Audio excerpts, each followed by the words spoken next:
a library, a private library is like it's an analogy of life almost. It comes into being, it's curated by someone. It sticks around for a little while and then it fucks off. I mean, that's not a bad thing. Hello there, my loves, and welcome once more to another wonderful Friday. Today I thought I would talk about something slightly different. It's to do with books, obviously, and you've already seen the thumbnail, hopefully, and it's all about book collecting. Incidentally, that thumbnail is from a photograph I took over 20 years ago. I went in this bookshop in Japan somewhere, I can't remember where it was now, and this old man, the proprietor of the store, was buried, literally, within the very books he was trying to sell. But anyway, what am I talking about today? So this is all off the bat of a video I recently saw from Pulp Mortem. So Jake, over at Pulp Mortem, he recently saved thousands of books from potentially being thrown away.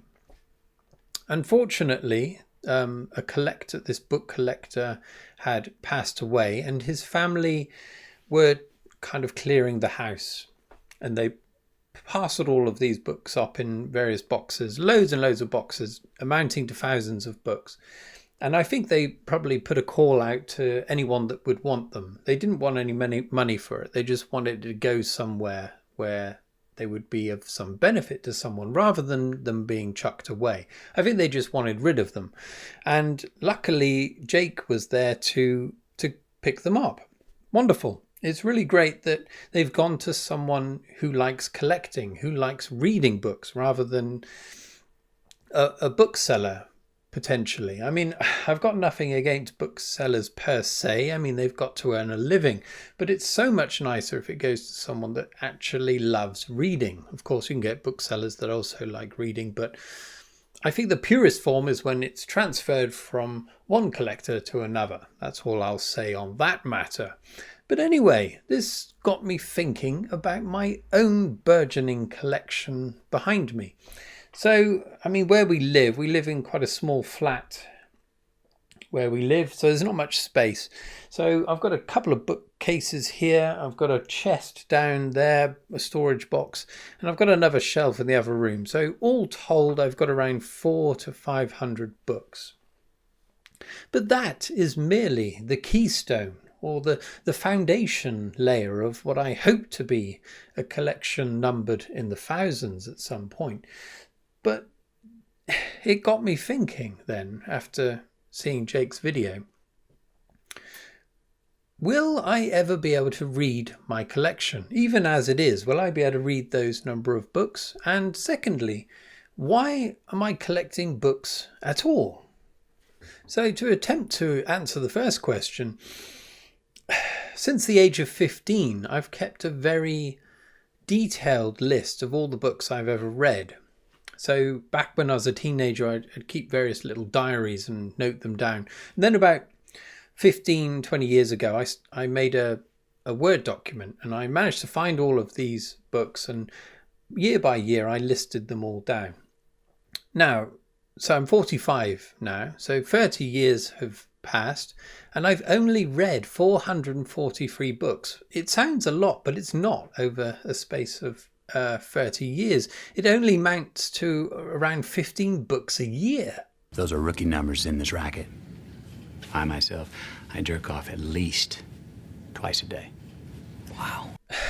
Rookie numbers indeed. Yes, unfortunately, the only thing I can say in my defense is that there were certain years looking back where I only read 1 or 2 books in an entire year.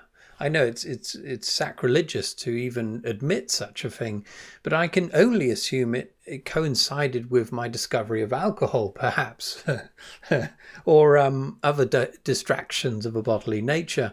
But for whatever reason, if we take that average of 15 books per year and extrapolate it into the far future, if I can live that long for the next 30 years, it means that I won't even be able to read the books I've currently got, let alone the thousands that I'm hoping to acquire over the next couple of decades. So there we are. I've answered the first one. I'm not going to be able to read my entire collection. So why the devil am I collecting these books? The fuck should I know? So the first reason that I like collecting books is that I simply love books. I love the way they look. I love the cover art, especially the vintage science fiction stuff. I love the feel of a book. I love the smell of a book. As you all know, I do like sniffing books on occasion. But they look wonderful on a shelf, don't they? One day I want to have shelves everywhere and create a kind of library. I know there are some idiots out there that they buy books only for decoration. They'll never read the damn things, but they'll like them on their wall. And I can appreciate that impulse.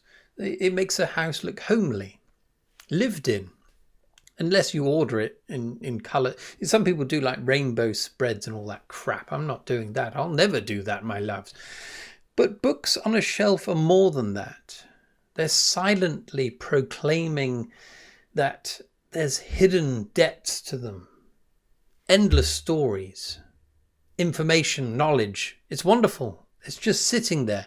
You don't have to go and hunt it out. It's not buried in some algorithm or behind a paywall or, I don't know, hidden in some inert media. It's there. It's a living thing almost. You ripple the pages and get aroused, perhaps. But yeah, I just love books. That's the first reason. But I suppose, if I'm honest, the main reason is that I've always been a collector. A guilty pleasure, shall we say. I mean, only recently I had to abandon my, it's about 3 years long now, collecting the fluff from my belly button. I had this idea that I would use it as stuffing for a small pillow. Quite an accomplishment, I think that would be. But Vanessa, my wife, put me off that idea because I suppose it's not that pleasant to some people. I quite like it. I mean, if there's ever any serious attempt at cloning, there's enough material hidden in that collection of belly button fluff to create an army of old Jims. But that's the only thing I collect in terms of bodily extrusions, I should say. There's some very unpleasant ones on the internet. My Little Pony being one of them. Google that at your peril. But yeah, aside from that, I've always collected stuff. In my early adulthood, this sometimes tiptoed into hoarding, I must admit. I would collect everything. Invoices, pay slips, receipts, Christmas cards, birthday cards, all kinds of shit. I would collect it and store it away, squirrel it away for another day and never look at it again. But for me, I mean, this is kind of like the litter or the detritus of a life lived.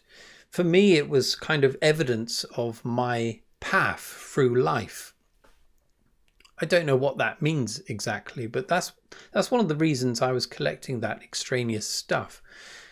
I mean, under our bed, I've got 3 large storage boxes full of crap that if the house burnt down tomorrow, I wouldn't miss any of it because I don't actually remember half of the stuff that's in there. But if I were to go and prise a lid off one of those boxes now and pick up the first thing, instantly I would be transported back to the moment where that object meant something to me. It unlocks a memory somewhere in my head. If I didn't have that object, the memory's still in my head, but I don't have the code or the path to get back to that memory. That's another reason why I've collected things over the past, those kinds of things.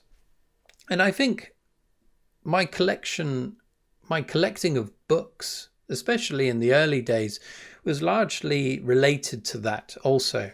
I liked remembering a bookshop I visited or a charity shop or some kind of car boot sale where I picked up a book. I may not have even liked the book, but I still kept it because it reminded me of that day.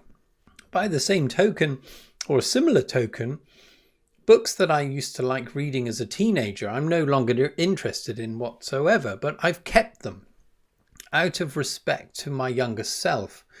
So when I was a teenager, I read a lot of Tolkien, and then I moved on to Raymond E. Feist and the Rift War.